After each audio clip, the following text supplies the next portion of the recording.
مل جائے گا. اس کے صفحہ 30 کے اوپر طبع نجف اشرف میں انہوں نے مکمل خطبہ نقل فرمایا. اس کے بعد یہ مکمل خطبہ تو نقل شیخ صدوق نے نہیں کیا ہے، لیکن اس میں اکثر نقل کیا ہے اپنی کتاب علل الشرائع میں. جناب بی بی کے چیپٹر میں بہت سارے اس خطبے سے چیزیں نقل فرمائی ہیں. اسی طرح معانی الاخبار میں بھی انہوں نے بہت سارا خطبہ نقل کیا ہے، مگر ایک جگہ نہیں کیا. اس کے بعد ہیں جی 6 صدی ہجری کے ہمارے بہت مشہور و معروف عالم شیخ احمد بن علی بن ابی طالب الطبرسی. ان کی کتاب الاحتجاج مشہور و معروف کتاب ہے. انہوں نے اس خطبے کو صفحہ 61 مطبوعہ المرتضویہ نجف اشرف جو ہے اس کے اس صفحے کے اوپر مکمل نقل فرمایا. اس کے بعد جی مناقب ابن شہر اشوب میں بھی مکمل نقل نہیں ہوا ہے، لیکن جلدوم صفحہ 206 کے اوپر مطبوعہ قم المقدسہ میں لیکن بہت سارا نقل ہوا ہے، کافی ضرورت. اس کے بعد سید علی ابن طوس المتوفا 664 ہجری، مشہور و معروف ان کی کتاب الطرائف فی معرفت مذاہب الطوائف صفحہ 263 کے اوپر انہوں نے مکمل خطبہ نقل فرمایا. اس کے بعد آتا ہے جی نام 7ویں صدی ہجری میں آئے تو نہج البلاغہ کے مشہور و معروف شارح ہیں میسم بن علی ابن میسم بحرانی، المتوفا 679 ہجری. انہوں نے بھی اس خطبے کو مکمل تو نقل نہیں کیا، لیکن اشارہ کیا ہے کہ یہ ایک طولانی خطبہ ہے. بعد ازاں انہوں نے اس کے بہت سارے جملے بھی نقل کیے ہیں، یہ آپ دیکھ سکتے ہیں جلد 5 صفحہ 105 کے اوپر. اس کے بعد ہے جی 7ویں صدی ہجری میں ہی عظیم دانشور علی ابن عیسیٰ اربلی المتوفا 693 ہجری. انہوں نے اپنی کتاب کشف الغمہ جلد 2 صفحہ 108 طبع نجف میں مکمل اس خطبے کو نقل فرمایا اور اہل سنت کی کتاب السقیفہ و فدق کے حوالے سے نقل فرمایا، جس کا حوالہ ہم نے ابھی دیا ہے. اس کے بعد جی 11ویں صدی ہجری میں ہمارے شیخ علامہ محمد باقر مجلسی انہوں نے اس خطبے کو مکمل نقل فرمایا. بہار الانوار جلد 6 صفحہ 107 طبع بیروت کے اوپر مکمل لفظ بلفظ نقل فرمایا.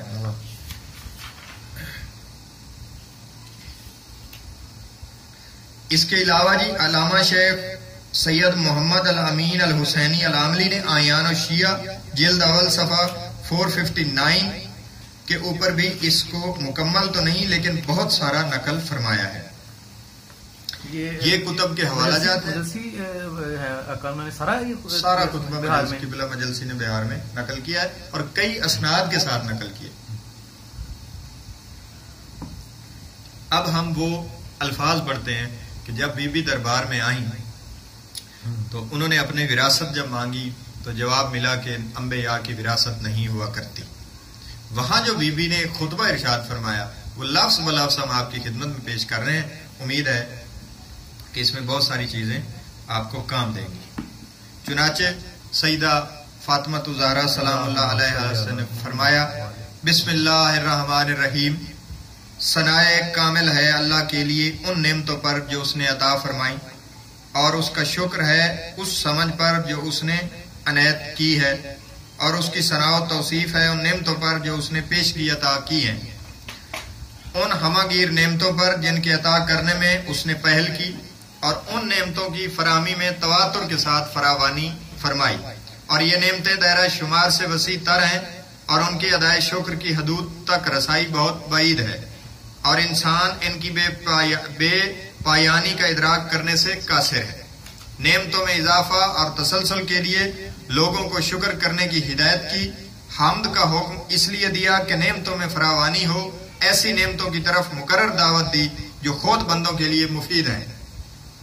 اور میں گواہی دیتی ہوں کہ اللہ کے سوا کوئی معبود نہیں، وہ یکتا ہے، اس کا کوئی شریک نہیں. کلمہ شہادت ایک ایسا کلمہ ہے کہ اخلاص در عمل کو اس کا نتیجہ قرار دیا ہے. کلمہ توحید کے ادراک کو دلوں میں جاگزیں فرمایا اور اس کے ادراک کے ذریعے ذہنوں کو روشنی بخشی. نہ وہ نگاہوں کی محدودیت میں آ سکتا ہے اور نہ ہی زبان سے اس کا وصف بیان ہو سکتا ہے، اور وہم و خیال اس کی کیفیت کو سمجھنے سے قاصر ہے.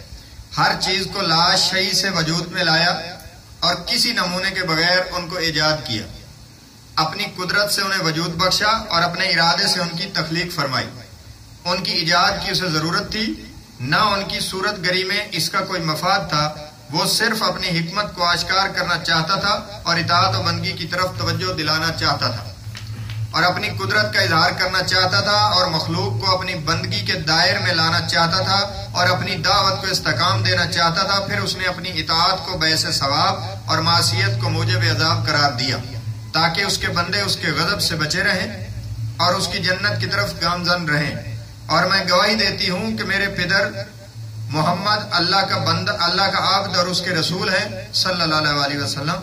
اللہ نے ان کو رسول بنانے سے پہلے انہیں برگزیدہ کیا تھا اور ان کی تخلیق سے پہلے ہی ان کا نام روشن کیا تھا اور مبعوث کرنے سے پہلے انہیں منتخب کیا جب مخلوقات ابھی پردہ غیب میں پوشیدہ تھیں، وحشت ناک تاریکی میں گم تھیں اور عدم کے آخری حدود میں دبکی ہوئی تھی۔ اللہ کو اس وقت بھی آنے والے امور پر آگاہی تھی اور آئندہ رونما ہونے والے ہر واقعہ پر احاطہ تھا اور تمام مقدرات کی جائے وقوع کی شناخت تھی، اور اللہ نے رسول کو اپنے امور کی تکمیل اور اپنے دستور کے قطعی ارادہ اور حتمی مقدرات کو عملی شکل دینے کے لیے مبعوث فرمایا۔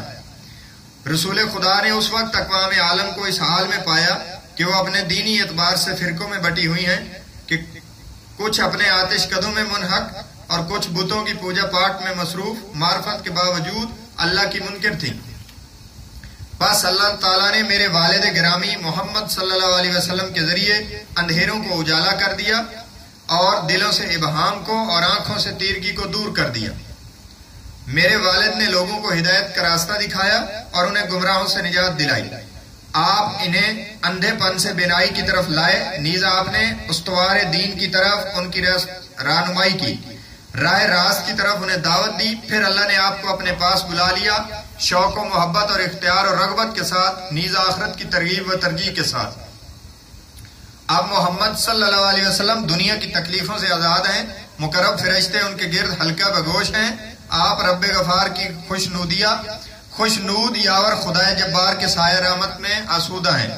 اللہ کی رحمت ہو اس کے نبی امین پر جو ساری مخلوقات سے منتخب و پسندیدہ ہیں، اور اللہ کا سلام اور اس کی رحمت اور برکتیں ہوں آپ پر۔ پھر بی بی نے اہل مجلس کی طرف توجہ کر کے فرمایا، اللہ کے بندو، تم ہی تو اللہ کے امر و نہی کے علمدار ہو، اللہ کے دین اور اس کی وحی کے احکام کے ذمہ دار ہو۔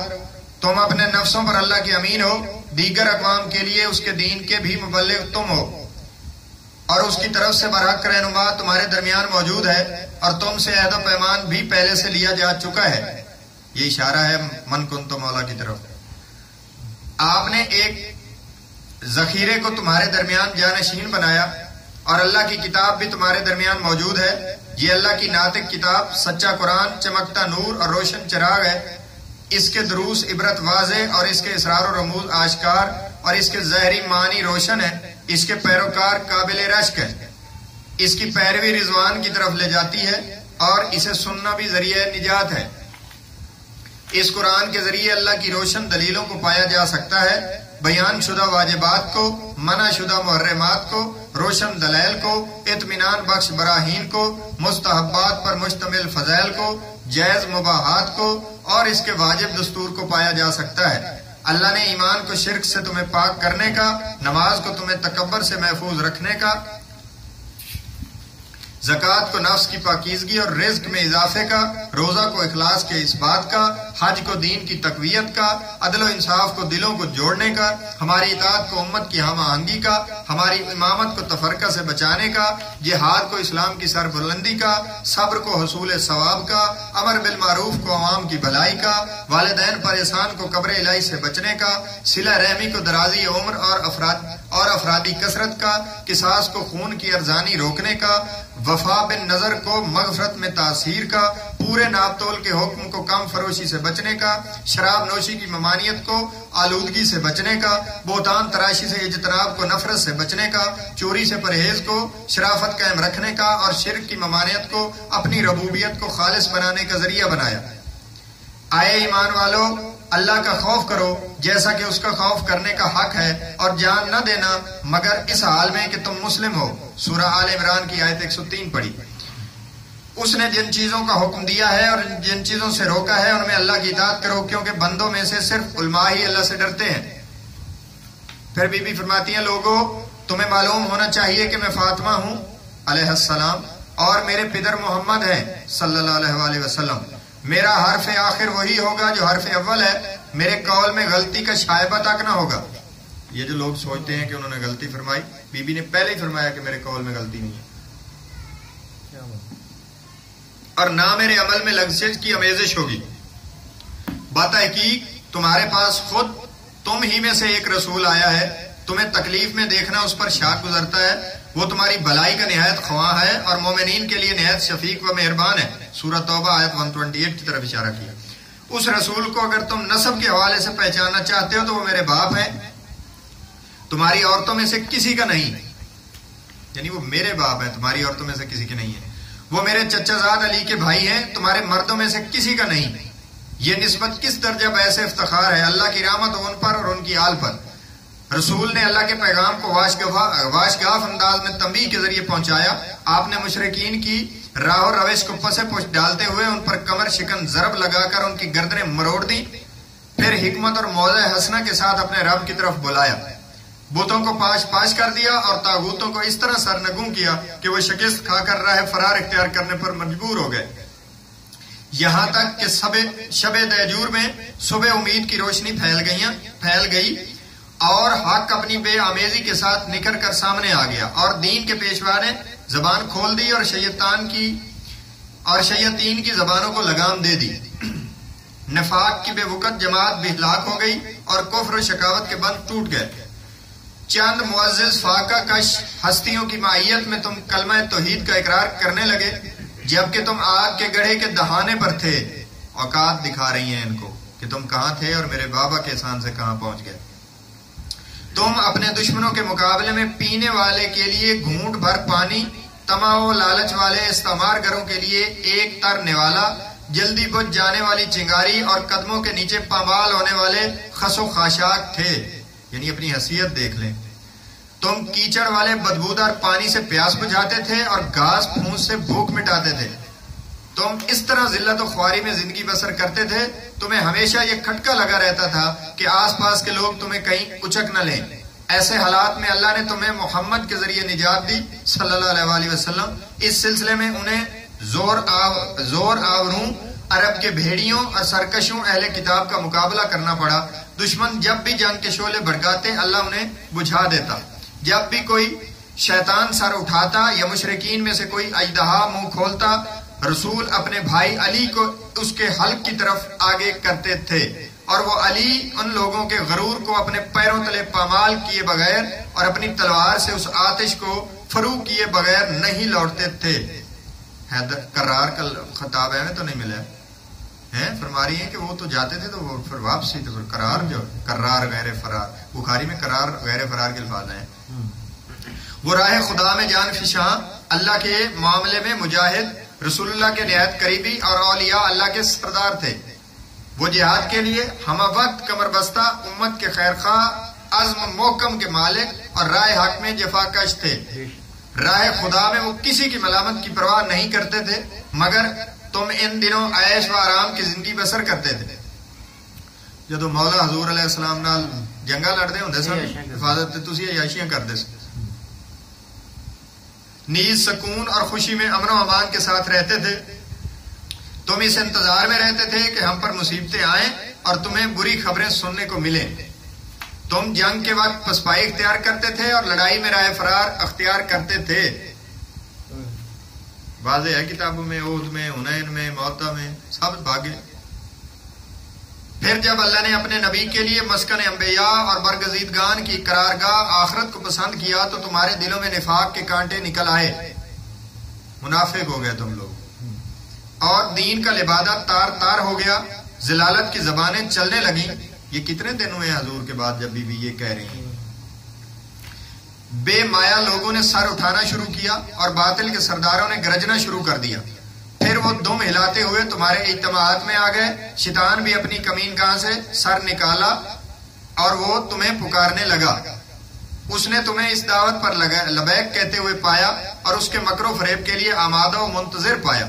پھر شیطان نے تمہیں اپنے مقصد کے لیے اٹھایا اور تمہیں سبک رفتاری سے اٹھتے دیکھا. اس نے تمہیں بھڑکایا تو تم فوراً غضب میں آ گئے.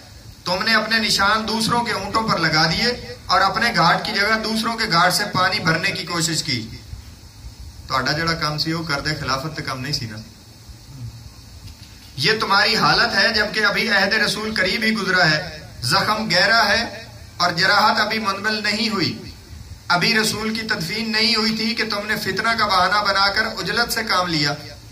تسی سقیفہ بنی سیدہ ٹر گئے کہ اتنے فساد ہون لگا ہے رسول نو بغیر دفن کفن چھٹ کے.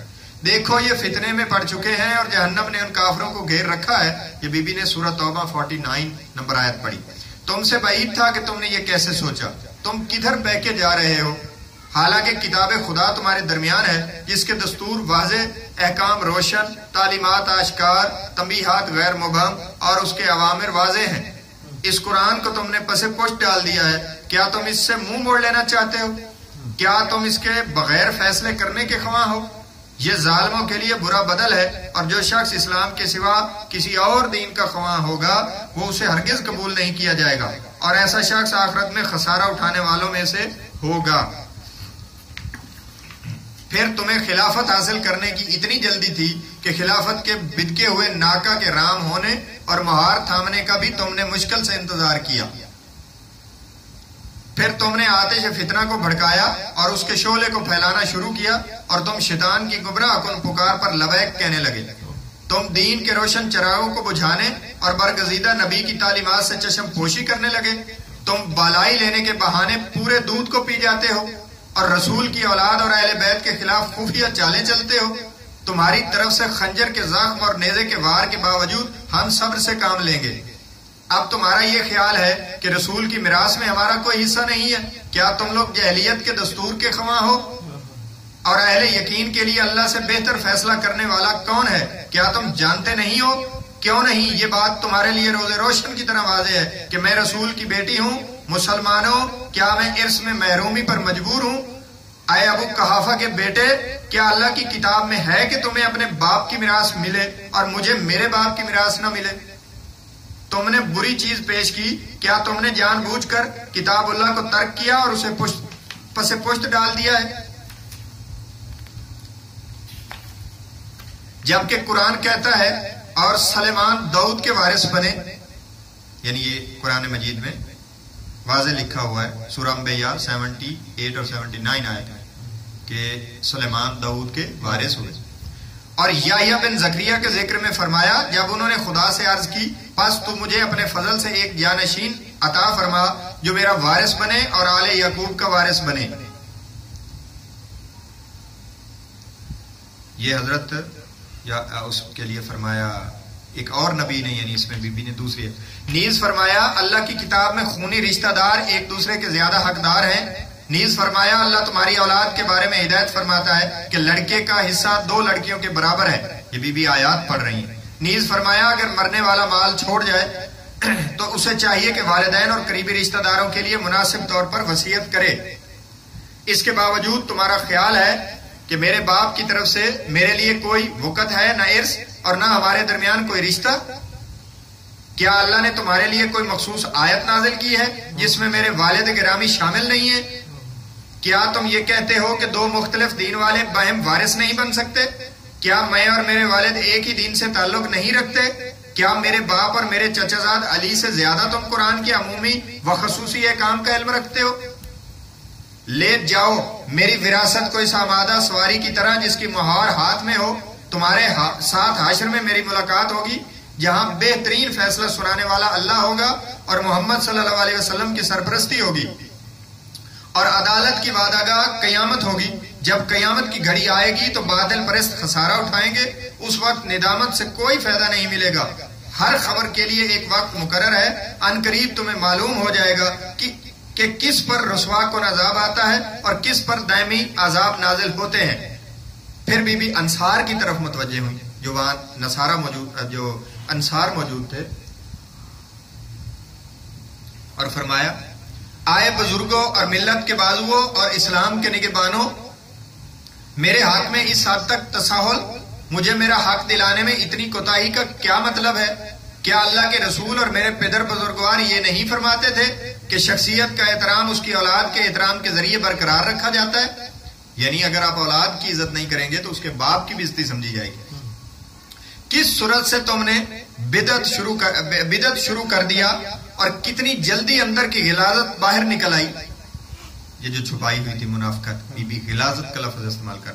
حالانکہ تم میری کوششوں میں تعاون کر سکتے تھے اور میرے مطالبے کی تائید و حمایت کر سکتے تھے. یہ چونکہ وہاں دربار میں موجود تھے، مہاجرین کو خطاب کر رہی تھی، انصار بھی موجود تھے، انہوں نے حمایت نہیں کی، تب بی بی کو یہ کہنا پڑا.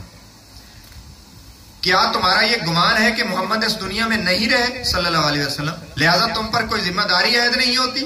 ان کی رحلت عظیم ثانیہ ہے جس کی دراڑ کشادہ ہے، اس کا شگاف اتنا چوڑا ہے جسے بھرا نہیں جا سکتا.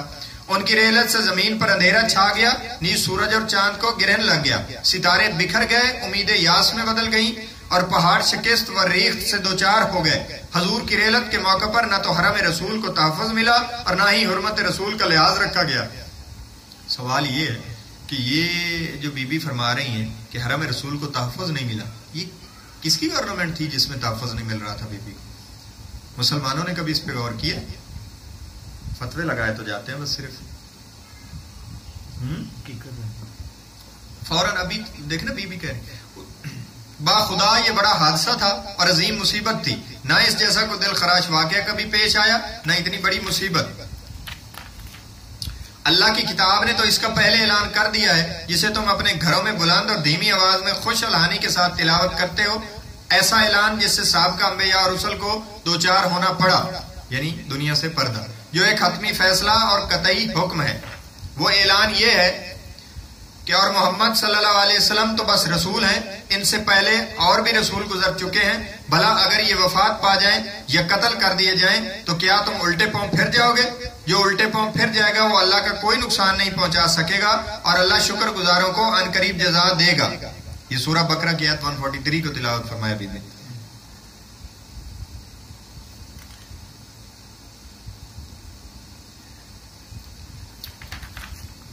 تم سے بعید تھا آئے کیلا کے فرزندوں، کیلا یا کیلا دونوں لفظ ہیں، یہ مذمت میں ایک لفظ ہے، اس کو فرمایا کہ میرے باپ کی میراث مجھ سے چھینی جائے اور تم سامنے کھڑے دیکھ رہے ہو. میری آنکھوں کے سامنے بھرے مجموعوں اور محفلوں کے سامنے میری دعوت تم تک پہنچ چکی ہے. میرے حالات سے تم آگاہ ہو اور تم تعداد و استعداد سامان حرب اور قوت میں کمزور نہیں ہو. تمہارے پاس کافی اسلحہ اور دفاعی سامان موجود ہے. میری پکار تم تک پہنچ رہی ہے اور چپ سادے ہوئے ہو. میری فریاد تم سن رہے اور فریاد رسی نہیں کرتے ہو. حالانکہ بہادری میں تمہاری شہرت ہے اور خیر و صلاح میں تم معروف ہو. تم وہ برگزیدہ لوگ ہو جو ہم اہل البیت کے لیے پسندیدہ لوگوں میں شمار ہوتے ہیں. یہ انصار کو فرما رہی. عربوں کے خلاف جنگ تم نے لڑی، اذیت اور سختیاں تم نے برداشت کی، دیگر اقوام کے ساتھ نبرد آزما ہوئے، جنگجوؤں کو مقابلہ تم نے کیا. تم ہمیشہ ہمارے ساتھ اور ہم تمہارے ساتھ رہے اور تم نے ہمارے احکام کی تعمیل کی، یہاں تک جب ہمارے ذریعے اسلام محور میں گھومنے لگا اور زمانے کی برکتیں فراواں ہو گئیں. شرک کا نعرہ دب گیا، جھوٹ کا زور ٹوٹا، کفر کی آگ بجھی، فتنے کی آواز دب گئی اور دین کا نظام مستحکم ہو گیا. تو اب حقیقت واضح ہونے کے بعد متحیر کیوں ہو؟ حقیقت آشکار ہونے کے بعد پردہ کیوں ڈالتے ہو؟ پیش قدمی کے بعد پیچھے کیوں ہٹتے ہو؟ ایمان کے بعد شرک کے مرتکب کیوں ہو رہے ہو؟ یہ خطبہ دے رہی بی بی بھرے دربار میں. کیا تم ایسے لوگوں سے نہیں لڑو گے جو اپنے عہد کے بعد اپنی قسمیں توڑتے ہیں اور جنہوں نے رسول کو نکالنے کا ارادہ کیا تھا؟ انہی لوگوں نے تم سے زیادتی میں پہل کی. کیا تم ان سے ڈرتے ہو؟ اگر تم مومن ہو تو اللہ اس بات کا زیادہ حقدار ہے کہ تم اس سے ڈرو. سورۃ توبہ نمبر 13 پڑھی. اچھا میں دیکھ رہی ہوں کہ تم راحت طلب ہو گئے ہو اور جو شخص معاملات کے حل و عقد یعنی امور مملکت چلانے کا زیادہ حقدار تھا اسے تم نے نظر انداز کر دیا ہے. یعنی علی نو تو تسی پوچھے ہی نہیں. تم نے اپنے لیے کنج عافیت تلاش کر لیا اور تنگ دستی سے نکل کر تونگری حاصل کر لی، یعنی قبضے تے کر لے دولت تے پیسے تے حکومت تے. تم نے ایمان کی جو باتیں یاد کی تھی انہیں ہوا میں بکھیر دیا اور جس توام کو گوارا سمجھ کر نگل لیا تھا اسے نکال پھینکا. اگر تم اور زمین میں بسنے والے سب کفران نعمت کریں تو بھی اللہ بے نیاز اور لائق حمد ہے. سنو جو کچھ میں نے کہا وہ اس علم کی بنیاد پر کہا جو مجھے حاصل تھا، اس بے وفائی پر جو تمہارے اندر رچ بس گئی ہے، اس عید شکنی پر جسے تمہارے دلوں نے اپنا شعار بنا لیا ہے۔ میری یہ گفتگو سوزش جان تھی اور غیظ و غضب کا اظہار تھا اور غم و غصہ کی آگ تھی جو بڑک اٹھی، عذاب و جوارے کا ساتھ چھوڑ دینے کی نکات تھی، سینے کا درد و علم تھا اور حجت تمام کرنا چاہتی تھی۔ اقتدار کے اونٹ کو سنبھالو، اس پر پالان کس لو، مگر یاد رکھو کہ اس کی پیٹھ مجروح اور پاؤں کمزور ہیں، دائمی آر و ننگ اس کے ساتھ ہے، اور یہ اللہ تعالیٰ کے غضب کی نشانی ہوگی اور ساتھ ابدی آر و ننگ ہوگا۔ یہ ہم بھی تو یہی بی بی کو فالو کرتے ہیں، ہم بھی یہی سمجھتے ہیں جو بی بی فرماتی ہے، کچھ اپنی طرف سے ایڈ نہیں کرتے۔ یہ اس آتش سے وابستہ ہے جو اللہ نے بھڑکائی ہے، جس کی تپش دلوں تک پہنچتی ہے۔ تمہارا یہ سلوک اللہ کے سامنے ہے، ظالموں کو ان قریب معلوم ہو جائے گا کہ وہ کس انجام کو پلٹ کر جائیں گے، اور میں اس کی بیٹی ہوں جو تمہیں شدید عذاب کی آمد سے پہلے تنبیہ کرنے والا ہے۔ تم نے جو کرنا ہے وہ کر لو، ہم بھی اپنا عمل انجام دیں گے، تم بھی انتظار کرو، ہم بھی انتظار کریں گے۔ اسی خطبے کا تسلسل ہے جو بی بی نے پھر خواتین سے خطاب فرمایا، وہ اسی کے ساتھ بی بی مخاطب اور فرمایا، میں نے اس حال میں صبح کی کہ تمہاری اس دنیا سے بیزار ہوں اور تمہارے مردوں سے متنفر ہوں۔ جانچنے کے بعد میں نے انہیں دھتکار دیا، امتحان کے بعد مجھے ان سے نفرت ہو گئی۔ کس قدر زشت ہے داروں کی کندکاری، اور کتنی بری لگتی ہے سنجیدگی کے بعد بازی گری، اور بے سود سانگ کوبی اور نیزوں کی شکستگی، اور کتنا کبھی ہے نظریات کا انحراف، اور کتنی بری ہے خواہشات کی لغزشیں، اور انہوں نے اپنے لیے جو کچھ آگے بھیجا ہے وہ نہایت برا ہے، جس سے اللہ ان سے ناراض ہوا اور وہ ہمیشہ عذاب میں رہیں گے۔ اب ناچار میں نے فدق کی رسی انہی کی گردن میں ڈال دی اور اس کا بوجھ بھی انہی کی پشت پر لاد دیا ہے، اور انہیں اس کے حملوں کی ذات میں قرار دیا ہے۔ کٹ جائیں ان کی سواری کی ناک اور کوچے، دور ہو رحمت سے یہ ظالم قوم، افسوس ہو ان پر یہ لوگ خلافت کو کس طرف ہٹا کر لے گئے۔ رسالت کی محکم اساس سے، نبوت و قیادت کی مضبوط بنیادوں سے، نزول جبرائیل کے مقام سے، دین و دنیا کے امور کی عقدہ کشائی کے لیے لائق ترین ہستی سے آگاہ رہو، یہ ایک واضح نقصان ہے۔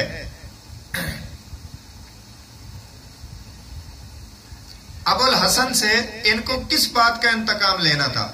یعنی علی علیہ السلام سے انہوں نے کیوں انتقام لیا؟ کیا بات تھی؟ قسم بخدا انہوں نے انتقام لیا ان کی باطل شکن تلوار کا، اور راہ خدا میں اپنی جان سے بے پرواہی کا، اور ان کی شدید استقامت کا، اور دشمن پر ان کی کاری ضرب کا، اور راہ خدا میں ان کی شجاعت کا۔ قسم بخدا اگر لوگ راہ راست سے منحرف ہو جاتے اور اللہ کی واضح حجت کو قبول کرنے سے منہ پھیر لیتے تو ابو الحسن انہیں پھر سے راہ حق پر لے آتے اور انہیں راہ راست پر چلا لیتے اور انہیں سبق رفتاری کے ساتھ سوئے منزل لے جاتے۔ نہ سواری کی نکیل ٹوٹتی، نہ مسافر کو تھکن محسوس ہوتی، اور نہ سوار ہونے والے کو خستگی کا احساس ہوتا، اور ان کو ایسے خوشگوار صاف چشموں کے کنارے پہنچا دیتے جن کے کنارے چھلکتے ہوں، جس کی دونوں اطراف گدلانہ ہوں، صاف ستھری ہوں۔ پھر انہیں وہاں سے سیراب کر کے واپس کرتے، خلوت و جلوت میں انہیں نصیحتیں کرتے، اور اس بیت المال کی دولت سے اپنے لیے کوئی استفادہ نہ کرتے، نہ اس دنیا سے اپنے لیے کوئی فائدہ اٹھاتے۔ وہ صرف اس فکر میں رہتے کہ کسی پیاسے کی پیاس بجھا دیں اور کسی بھوکے کا پیٹ بھر دیں، اور دنیا کو پتہ چل جاتا بے طمع کون ہے اور لالچی کون ہے، سچا کون ہے اور جھوٹا کون ہے۔ اگر ان بستیوں کے لوگ ایمان لے آتے اور تقوی اختیار کرتے تو ہم آسمان و زمین کی برکتوں کے دروازے کھول دیتے، لیکن انہوں نے تکذیب کی اور ہم نے ان کے اعمال کے سبب انہیں گرفت میں لیا۔ سورہ اعراف 96۔ اور ان میں سے جنہوں نے ظلم کیا ہے ان قریب ان پر بھی ان کے برے اعمال کے وبال پڑنے والے ہیں اور اللہ کو عاجز نہیں کر سکتے۔ زمر 51۔ ذرا ان کی باتیں تو سنو، جتنا جیو گے زمانہ تجھے عجوبے دکھاتا رہے گا۔ اگر تجھے تعجب آتا ہے تو تعجب انگیز ہیں ان کی باتیں، کاش یہ معلوم ہو جاتا کہ انہوں نے کس دلیل کو سند بنایا ہے اور کس ستون کا سہارا لیا ہے اور کس رسی سے متمسک ہوئے ہیں اور کس ذریت کے خلاف اقدام اٹھایا ہے اور ان کو زک پہنچائی یعنی تکلیف دی۔ کتنا برا ہے ان کے سرپرست اور ان کے رفیق بھی کتنے برے ہیں اور ظالموں کا بدلہ بھی برا ہوگا. ان لوگوں نے اگلے شہ پر کی جگہ دم سے کام لیا اور بازوؤں کی جگہ پچھلے حصے سے استفادہ کیا.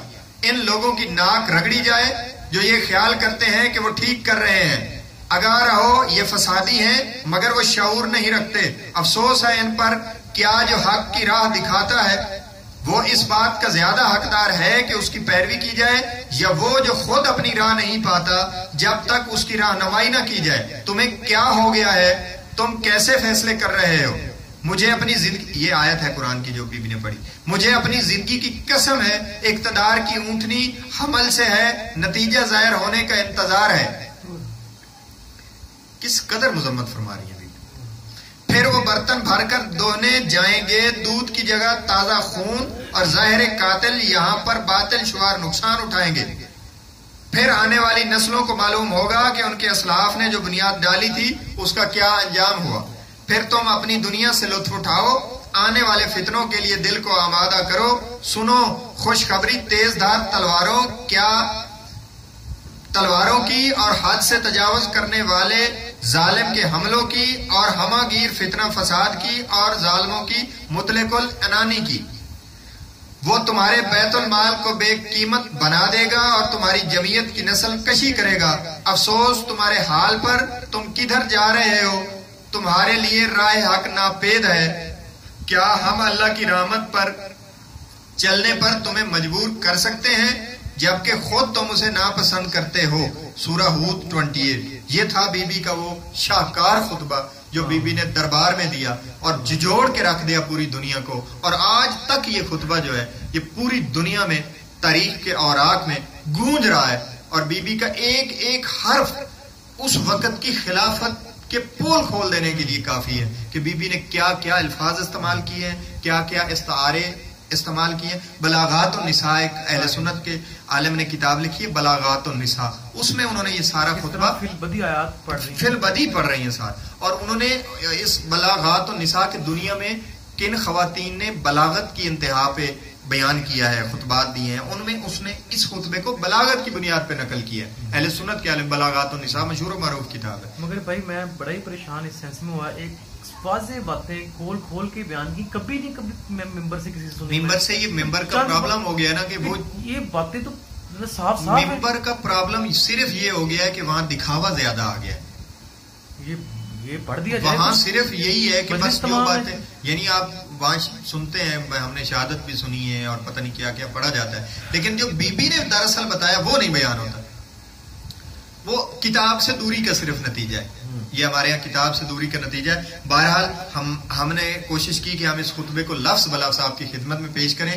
ہو سکتا ہے کہ اس سے کسی بندے کو بھی کوئی حق مل جائے. یہ خطبہ حق ہے، آج بھی کتابوں میں موجود ہے. ہمارے ائمہ علیہ السلام نے بھی اسے روایت کیا ہے، مختلف انداز میں آیا ہے، اہل سنت نے بھی اسے نقل کر رکھا ہے. باقی ہٹ درمی اور ضد کا کوئی علاج ہوتا نہیں ہے. بی بی نے جو کچھ فرمایا ہے ہم اس پر قائم ہیں اور اسی کو مانتے ہیں، اور ہماری دعا بھی اللہ سے یہی ہے کہ ہمیں اس پر قائم رکھے اور جو بی بی کی عقیدہ ہے اسی کے اوپر ہمیں ثابت قدم رکھے. وما علینا الا البلاغ.